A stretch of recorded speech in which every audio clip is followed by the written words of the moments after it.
Yo, yo, yo, yo, yo, what is going on, COD Familia? It is your boy B, and today we are going to be trying to give you a super speed run through the Season 3 KVK storyline. Going to show you the map. Going to talk a little bit about the test server later. We're going to show you the what I think is one of the underdog storylines of the new Season 3, which is the Supreme Statue Island, and I'm actually kind of hyped to talk about this in a little bit.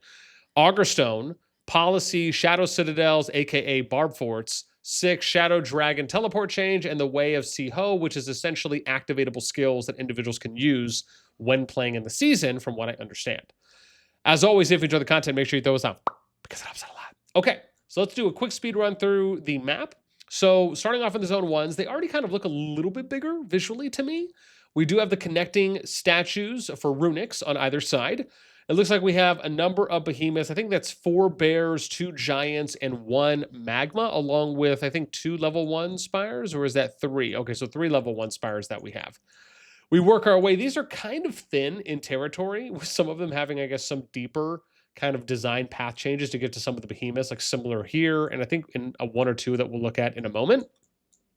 Everyone has, as you can see, not only runic access, but they have 2 passes that go, 2 gates, we should say, that go into the zone 2. And then they each have 2 level 3 passes that go into zone 3. As we keep moving, you'll kind of get an idea of what I mean here. Like one of the bears is like super deep. And then we go over here, a little bit of a deep bear, and you kind of have like this thin path, right? And this is pretty big, right? You can't sit there and tell me that's like not a long, I mean, it is longer zone than it is wider, but it's a pretty big zone 1. And then we work our way all the way up. And this is probably one of the bigger ones here, which is, what's this called? Sushuang? Okay. And then we keep working our way. This is Fuyu. And again, I'm just going to try and say it in the best English version that I can. But then we get to the zone 2s. So zone 2s is where we start to see these like barb fort placements here. And you can see, oh, I'm actually shocked it doesn't come up as anything. Okay, that's rough. We'll take a look at it in a moment. So you got some level 2 spires, which again, looks like to me they're really going for a more symmetrical approach, which I have very much been appreciating going forward, because even if you want to have some different layouts and landscapes and zone territory designs, it's nice to see that there is some level of symmetry that's going on, and we're also seeing some bigger, kind of more open field battles. Now, I'm okay if they want to do, objective adjustments, or if they want to do like maybe some off-pace or off-handed chokes here and there. But I do like the fact that we're at least getting a little bit more open field fighting in some of the areas within the zones, because I do think it is very important. And again, so we have a zone 2 there, a zone 2. So right there, we got the 6 zone 2s that are going around. Let me make sure we just show all those off. Dun, dun, dun, dun, dun. And then we get to the zone 3. Now, the thing about the zone 3 is every zone 1 has access to a zone 2 and to zone 3, and everyone basically gets their own, meaning that everyone will be able to make it to the FZ, or the final zone / zone 4. You can see here that as we get in, or I guess I should say for zone 2, what did we have here? It's 2 magma, 1 magma, giants. 2 giants, a hydra. When we get into zone 3, it looks like we're seeing, the gear sentry for 4. So we got 2 gear sentries, and then we have the necro. And then we get to the FZ here. And again, as I said, there's 2 passes, so you have 12 passes altogether. Now, let's say you were to double up some kingdoms in zone 1s. You could still have up to 12, even though for the most part, if they're in the same starting zone, they probably would have the same access. So even if you had 3 or more kingdoms, it wouldn't really matter if you only had 2 passes, because the assumption is that everyone in that starting zone would be able to access the same passes at that point. But you could effectively have 2 main alliances, whether it's from the same kingdom or from 2 or more different kingdoms, or 2 kingdoms, we should say, be able to pass through those going into the FZ. And then we get some level 4 spires here. This is standard, right? Because this is something that they've been doing from, I think, the second to last map final zone adjustment for a Tamaris map, which is that we're seeing the spires in front of, as far as an opening, past the final zone passes, or in this case, the level 5 passes, and then being able to work their way, right, through some chokes, which also is interesting because it feels like you have these areas here that are like blocking. And this is actually kind of, and I'm going to touch on this in a moment because it is kind of exciting. But essentially, like if you're going in, so like let's say I'm going through this pass, right? Now let me see how far I can go. Okay, so that blocks me there. So it looks like I can come up. Okay, so it is going to force me. It looks like through the spire. Okay, so this is going to force me to go straight through. Whether I come that way and up, I come through the spire. And if I want to, let's see real quick. Can I get around this? Oh, I can. Cool. So I can go around, but does that do me anything? Oh, it does. So, okay, but it'll just get me to there. So, oh, it's interesting. Look at that. Oh, dang, I thought that showed. Oh, it did show. Okay. I thought it disappeared for a sec, but I guess it didn't. So this just seems to be like an extra thing that you can go and hit, but there's nothing. Oh, is that like a zone or something? Oh, look at that. There's like a little zone area there too. Interesting. I thought it was just something that didn't necessarily have a zone directly attached to it. But anyways, so it looks like you absolutely have to go through that in order to get to one of the sides or the others, potentially. However, now let's go ahead and I want to look at and show some, well, I guess it doesn't really matter if I show off the level 1s or not, but let's show off because we're already here for the Barb Forts. So this is the Shadow Citadel, right? There's quite a bit. I like how they incorporated turrets here. That's kind of cool. So they incorporated some different turrets. We got shadow turrets that they call them. But let's click on this and read a little bit. So vast shadow citadels infest the land. Combat cost. Destroying shadow citadels does not cost stamina. Shadow citadels can repair themselves or periodically recover durability. War spoils. Shadow citadels offer plentiful spoils for any warbands able to destroy them. Destroying shadow citadels, all surrounding shadow citadels, all surrounding shadow sentinels must be defeated before a shadow citadel can be destroyed. Shadow citadels will periodically resurrect defeated sentinels. Okay. A warband must have at least one alliance building bordering a shadow citadel before they can attempt to destroy it. Oh, interesting. So basically this seems like just a barb fort, something that's going to keep respawning. And if you time it out correctly, you could probably maximize some of those rewards. I want to say that I love this change. I love the fact that they're adding in more PvE related things, almost kind of like side missions in a sense, but things that are going to help players, again, gain rewards, materials, resources, and also could arguably, if they fine tune and design them further, could maybe be some form of like PvP practice. Or maybe they can expand on it. Maybe there's some rankings for citadels they can do. But at least being able to give them some other kind of PvE piece of content that requires some level of, organization, of tactics, of strategy to be applied, another area to conduct PvP in outside of just against humans, even though we're just getting against the AI in this case. I think this is great. I want to see more of this. Hopefully, maybe they'll add in something else. Maybe there will be tiers. I mean, who knows, right? I think sky is the limit because you really haven't had anything like this on a KVK map, and that's outside of going and doing guards, right? Guardians as an example. So this is great. I'm a fan. Let me click on the shadow turret, but I wonder if it's the same. So combat cost, destroying shadow turrets does not cost. Darkling war hordes will periodically construct shadow turrets. Okay. Shadow sentinels. This is going to be combat cost. Attacking shadow sentinels does not cost CP. They'll resurrect shadow sentinels, attack all legions who approach shadow sentinels. Okay, interesting. So they'll get auto-attacked. One attack shadow will attack all legions in the vicinity of their citadel. Okay. So basically, if you come in, they'll attack you. Does that mean if you come in this radius, this area, then they'll attack you automatically? That's interesting. So I wonder if people will kind of figure out the best way to farm these, right? Okay. Now I want to talk about the Supreme statue. So as you most likely have seen, if you click on, right, the statue here for that takes you to the portal, and I click on destination, it takes me over to this area. Now, I am so hyped for this, and I'm going to tell you why.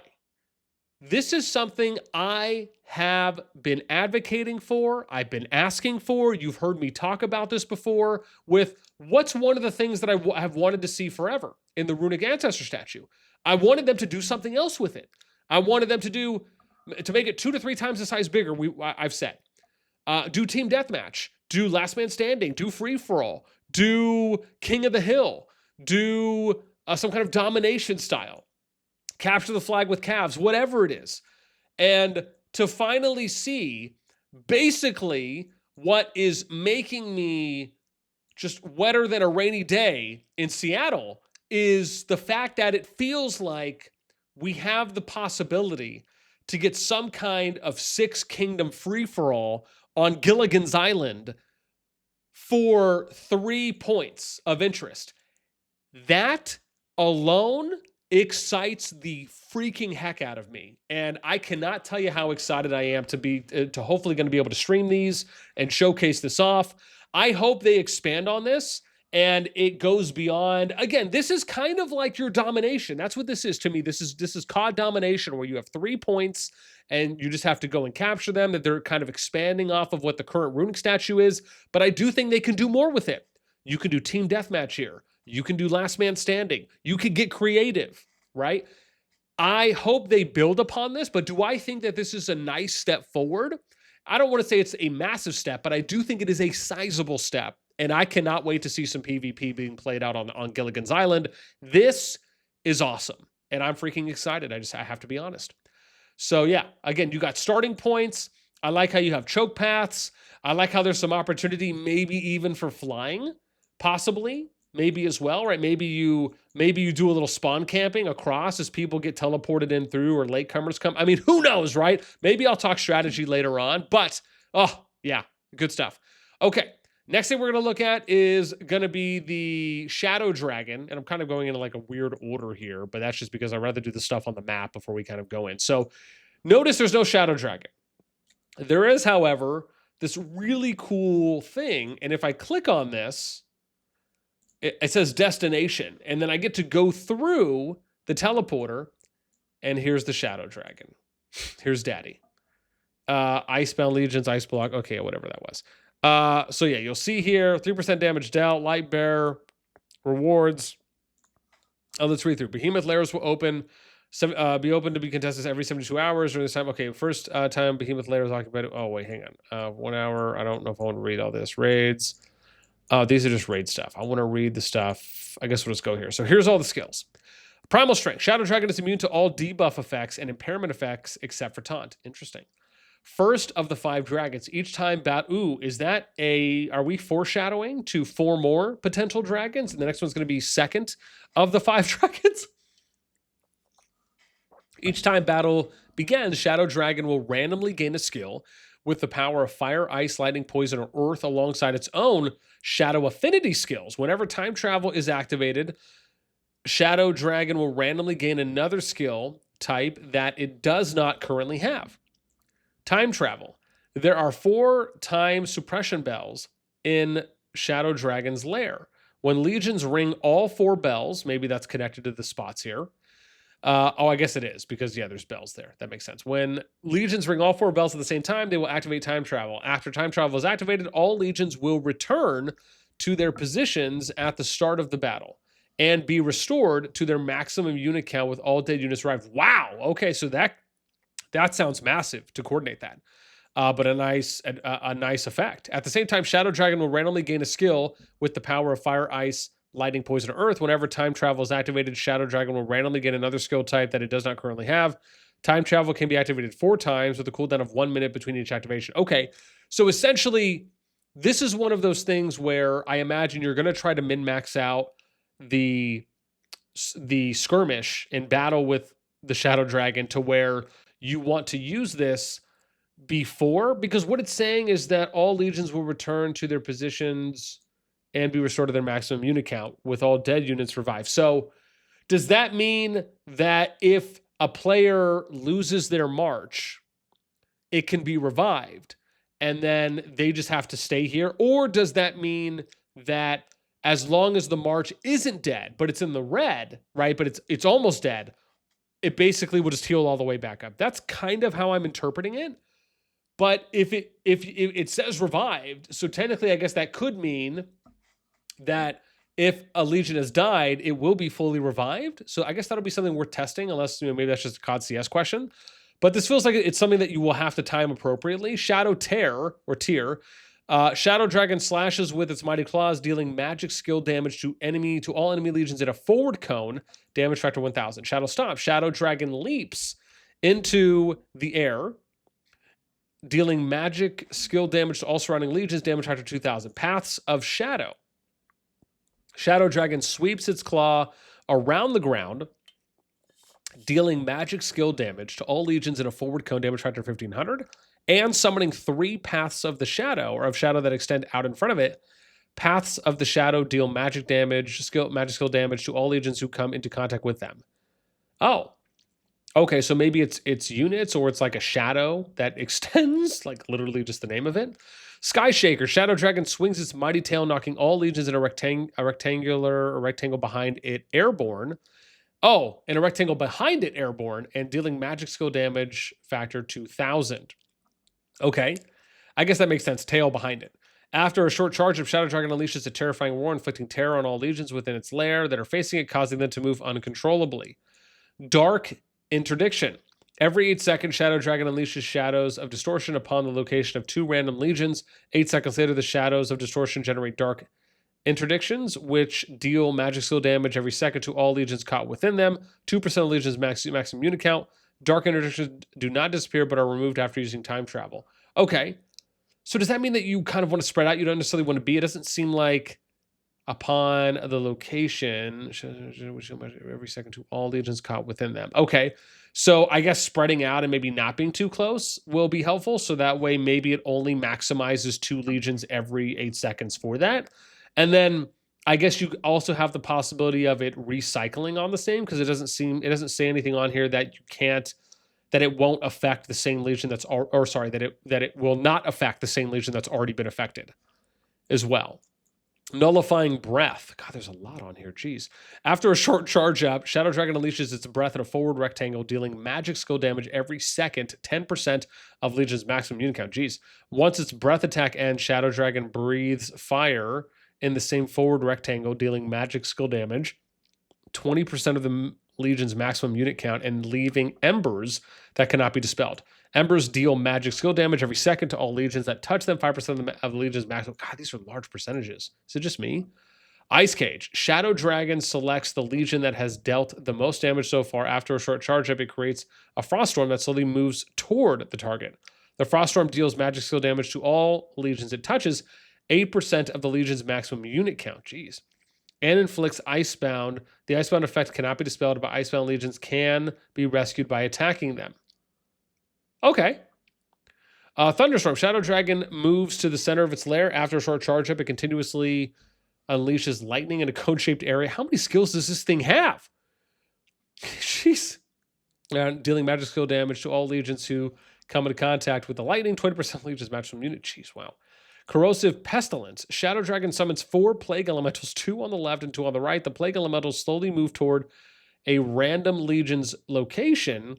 When they hit a legion, they inflict Plague Seed, dealing magic skill damage every second, 2% of the legion's maximum unit count. Plague Seed can be transmitted to other legions within range, so again, spreading out. Okay. Oh my god, the last one. Jeez. Thought it would never end. Heaven Asunder. Shadow Dragon flies into the air and selects a random legion's location. After a short charge up, it lands at the location, knocking all surrounding legions airborne and dealing magic skill damage. 25% of legions magic skill. Jeez, this skill can be cast several times consecutively. Oh, I'm sure it can. I'm sure it can. Okay. So let's go out. I don't think I read the new one, which is here we go. I don't know if I read these skills. Right, so yeah, so let's read this one because I don't think I read this one for the Gear Sentry. So Gear Sentry. Gear Sentry is immune to all debuff effects and impairment except for time. Okay. Jade Sword Strike. Gear Sentry brandishes its blaze, dealing physical skill damage to all enemy legions in a forward cone. Damage factor 500. Jaded Sword Dance. Gear Sentry brandishes its blaze, dealing physical skill damage to all legions, all surrounding enemy legions, factor 800. Jade Scythe. Gear Sentry gathers energy into a beam of light, which deals physical skill damage to all legions in a straight line in front of it, damage 1000. Purifying Fission. Gear Sentry periodically returns to the center of the purification prison, splitting it into 5 spirit cells, each within a different... Oh, does that mean these maybe break off? That looks like what it looks like. It also, each with a different elemental affinity. Okay. It also generates 2 purification pillars, each in a randomly chosen spirit cell. Once all purification pillars have been activated, Gear Sentry will randomly cast purging skills at legions within the purification prison. Purification pillars. Purification pillars provide energy to spirit cells and to Gear Sentry's purging skills. When all purification pillars have been destroyed, the spirit cells will be joined together. Again, oh, is it maybe where these circles are? Is that the vibe I'm getting? Shah Mohstone. When a purification pillar is destroyed, it generates pieces of mana stone of relief in the spirit cell where it's located. Gather them to heal legions lightly wounded units by 10% of maximum unit count every second. Okay. Purification portal. After the purification prison is divided, Gear Sentry summons 2 portals in each of the 5 spirit cells, linking them with 2 other spirits. Oh, does it mean like you can go from one portal, one of these cells to the next? Is that kind of how I'm reading that? After the light blade aura. After the purification prison is divided, Gear Sentry summons an aura which gradually shrinks until it reaches Gear Sentry, then expands outward again. The aura deals physical skill damage every something to all legions. Okay, little typo there maybe. All legions that come into contact with it, 10% of legions maximum unit count. Light blade wheel. After the purification prison is divided, Gear Sentry shoots a beam of light and moves toward a random direction. The beam deals physical skill damage to all legions that come into contact with it, 10% of legion count. Light blade weave. After the purification prison is divided, Gear Sentry summons 4 pearls of recompense in random locations which form intersecting beams of light. The beams deal physical skill damage every second, 10% of unit count to all legions that come into contact with them. Secret Judgment. I'm telling you, man, is it just me? There's too many skills for these damn behemoths. After the purification prison is divided, Gear Sentry selects 1 spirit cell to be the safe zone and begins charging its attack.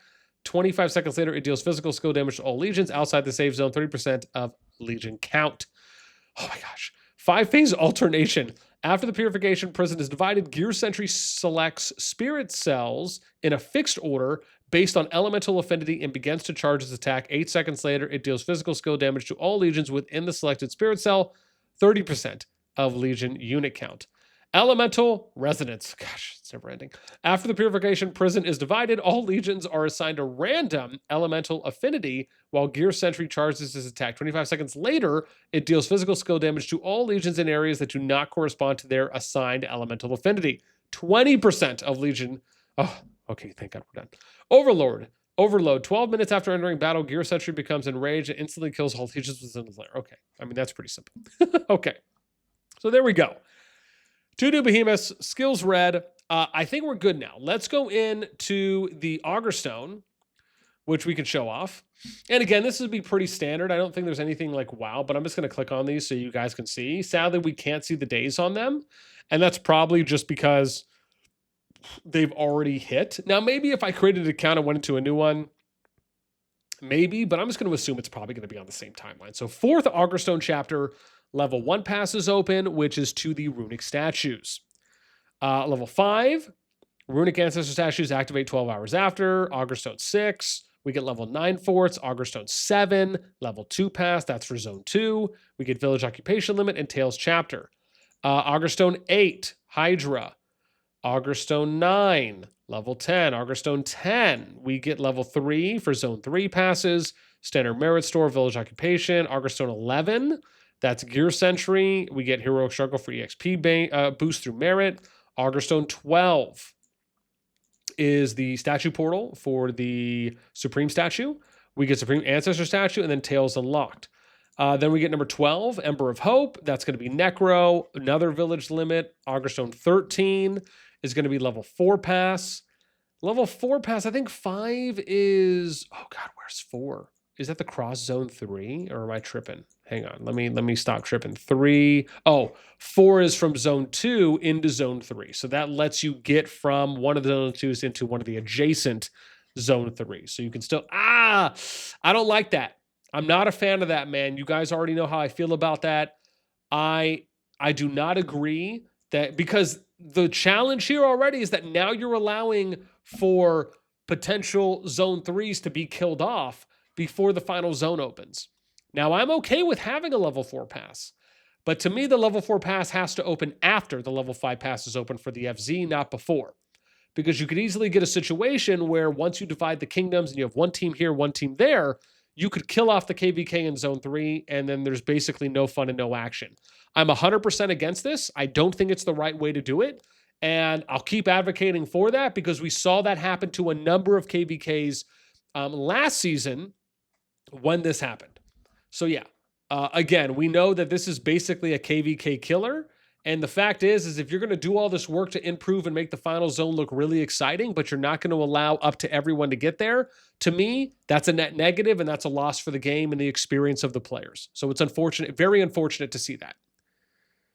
Okay, as we continue, I already lost track of what Augusto number I was on, so please forgive. I think I was on here, right? Yeah, level 4 passes. I want to say 14, maybe 15. I'll just say 16, plus or minus 1, level 11. 17 is level 5. 18, 19. Sorry if I was going through that pretty quick. I know you guys probably wanted to read that too. Shadow Dragon unlocks. We get Mist Dispelled, Strongest War Pet. And then we get Rage of Shadows. Oh, sorry. I think that's level 12 Darklings, right? And then we get second. That's the Magma. And then Unscarred that we're in. Okay. Now let's look at some season policies before we do the last one, which is Way of Hiso. How am I doing on time? Oh gosh, 25 minutes? Man, I was trying to keep this a little bit shorter. I feel like I've been doing decent pace though. So Scout Hassle, March Speed, we got up to 30%. Spirit Breaker, this increases the amount of Nien gathered from daily quests and chests. And again, that can go up to 100%. We got Spread the Word, Chain of Command, Medic Recruitment, Administrative Excellence. Again, these are all ones I think we're pretty familiar with. Spirit increases Sonyu's max energy, increases Sonyu's energy recovery. And I think those are going to be for the the Hiso activations. I think we'll double check on that, right? So we got max energy, energy recovery. This goes up to 20%, and then max goes up to 50%. Okay, healthcare's. Now let's get into these ones, which is, I believe, going to be for the same. So we have Psychomancer Celebrity, reduces the cooldown of Sanwi's Rays of Remedy and Fighting Phantasm skills. Looks like negative 20% cooldown reduction. Chronomancer's Celerity reduces the cooldown of Sanyu's Dimensional Duel and Temporal Trap skills. This looks like 20% negative as well. And then Plutomancer's Celerity, which reduces the cooldown of Sanyu's Timeless Treasury skill. So we get cooldown of 2 skills, 1 skill here. Okay. Then we got Light of the Beacon, Rallied Army damage, Garrison Legion damage. Okay. And everything else looks pretty standard except for those. We'll take a look at that. Again, we got Bitter End. I don't think this has changed. 5% more damage. Both sides have it. 2% of sides. Okay. Moment. So we have Healthcare Benevolence. We have 10 mil here on this, right? So when you have more severely wounded units in your Shaman Hut than your care capacity allows, severely wounded units who exceed the limit will die due to lack of care. I wish it just said they would die immediately, just so it's a little more clear. If you exceed the limit with more severely wounded units in your Shaman Hut than your care capacity allows, those units will not immediately die. Listen, I know it says it in the next sentence. I'm just saying it would have been nice if they're like, hey, if you do die, moot point, I realize. I should have read the whole thing. I get it. However, if you remain above the limit, any further severely wounded units will die. So I wonder, it would just be nice if maybe they just gave the time then, in that case. Daily elixir production plus 500k, resource healing cost negative 10%. Legion March Speed plus 5%, Elixir Capacity Limit plus 200%. Healthcare Reprieve, 7.5 mil limit, plus 200k daily Elixir production, negative 20% healing cost, so double negative on the healing cost. Legion March Speed plus 5%, and then you get 100% Elixir Capacity Limit. So, okay. So the only difference here is that you're getting twice the amount of healing costs, but you're getting 300k less elixir production, and your elixir capacity is halved as well. I guess I'm curious on, for those of you that fight, do you find that the 10% additional healing cost is more valuable than the 300k extra elixir healing production and the 3 times elixir capacity limit? I'm very curious if some of you value that more than the 10% healing cost, or no, I'm using so many resources already that the 10% additional healing cost is a massive saver. I'm really curious on that. So let me know. And then the last one, which is Healthcare Diligence. As we know, the last one has usually been the one that typically provides what some would say, right, the best stats. Daily resource healing quantity limit plus 5 mil. I mean, that's massive. Negative 20% healing cost, stamina limit bonus, plus 50%, and then damage dealt plus 15%. Now, I think that's where people on the damage dealt plus 15%, that people are going a little cuckoo for Cocoa Puffs on, saying that it feels like that is just a massive, just really big adjustment. On from that, the very last thing we're going to be showing off is the Hiso. I think these are going to be the active skills that we're going to touch on. And so if I go in, this is the Way of Siho. So here we have energy. Restores 1 point of energy every 30 minutes. And I imagine that's basically for these to be able to activate. So let's go through each. Rays of Remedy. Cooldown 30 minutes, energy cost 30. Sunway casts Rays of Remedy lasting for 20 minutes. During this time, your legion's lightly wounded units are healed after each battle, gaining healing equivalent. Oh God, I have to that's such a drag that I have to lift it up like this. Jeez. Healing equivalent to 50% of the number of units they defeated in that battle. Oh, wow. Rays of Remedy can heal up to 1 million lightly wounded units each time it's cast. Okay, so basically, that's if you feel like you're either overpowering, maybe you're getting more favorable trades, and you're looking for a little bit more kind of vampirism, lifesteal, sustain effect. Okay, that's pretty cool. Fighting Phantasm. Cooldown 30 minutes, energy cost 30. Sunway summons the shades of past heroes to the battle. Summons a special legion near your city that lasts for 20 minutes. The legion is led by a random hero equipped with a random artifact and a random war pet. You have control over the legion and can send it into battle and use it to obtain merits. Wow. So basically everyone can just get a 6th march. Interesting. Okay, Dimensional Duel. What's this? Ventures into a battle with a selected hero and grants them the special skill Dimensional Duel. Okay, I think that's what they showed off before, right? So in this one, after casting the skill, the Legion selects one. Oh God, I have to really grab this, huh? The Legion selects one enemy Legion and challenges them to a dimensional duel that takes place in a pocket dimension. In the pocket dimension, neither player can command the Legion, and artifact skills are cast automatically. Legions outside the pocket dimension probably just cannot enter. Yeah, probably just cannot enter. God, that I wish I didn't have to yeah, God, what a drag. Temporal Trap. 15 minutes, 10 cost energy. Sunway ventures into a battle with a selected hero and grants them the special skill Temporal Trap. After casting Temporal Trap, up to 5 legions within 10 meters of the Legion gain time freeze. Oh, wow. So this could be something that maybe you put on infantry, right? Kind of like the freeze effect that you get on you, but you're placing it on them as a CC effect. Or maybe even a fast running cav could use this. Okay. While the time freeze is active, legions cannot move or take any damage. This effect can trigger once every 60 seconds. Wow. Okay. This is actually kind of cool. So it kind of allows you for some crowd control play. Or even delay play. Delay play running away, delay play maybe advancing, catching up to people. A couple uses I could see. Seasonal Shift, 24-hour cooldown. Geez, energy cost 5. Accelerates the flow of time within your city. When cast, reserves in all resource buildings in your city are filled to maximum capacity. Also, it's a one-time thing within your city. Okay, so it's so 5 cost 1 time. Okay. Timeless Treasury. 2-day cooldown cost 5. Opens a secret store known as Timeless Treasury. The Timeless Treasury opens for 4 hours at a time. Allows players to purchase items using merits. Okay. Wow. Oh, but it's constant. Opens a secret store known as Timeless Treasury. The Timeless opens for 4 hours at a time. So at a time means that it's constant, but maybe it's random, right? Am I reading that right? So it can open up more than once? For 4 hours at a time. Or unless they mean at a time, which is 4 hours at one time. Okay, maybe that's what it is too. Okay, cool. This is cool. I want to put this out. I really like the fact that they're adding in these kind of seasonal skills. I like how they've done it this way compared to what they were doing before.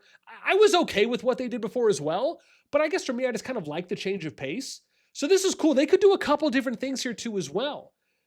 Listen, man, I'm kind of excited for season 3. For the most part, with the exception of the policy there, of those couple policies and mainly the one for diligence, I think season 3 is a win. There's multiple areas of season 3 that I am so excited for, and I hope you are too. The hype is real. Let me know what you guys think on anything and everything we talked about in the season, and that's it for me. As always, until next time, we'll catch you later.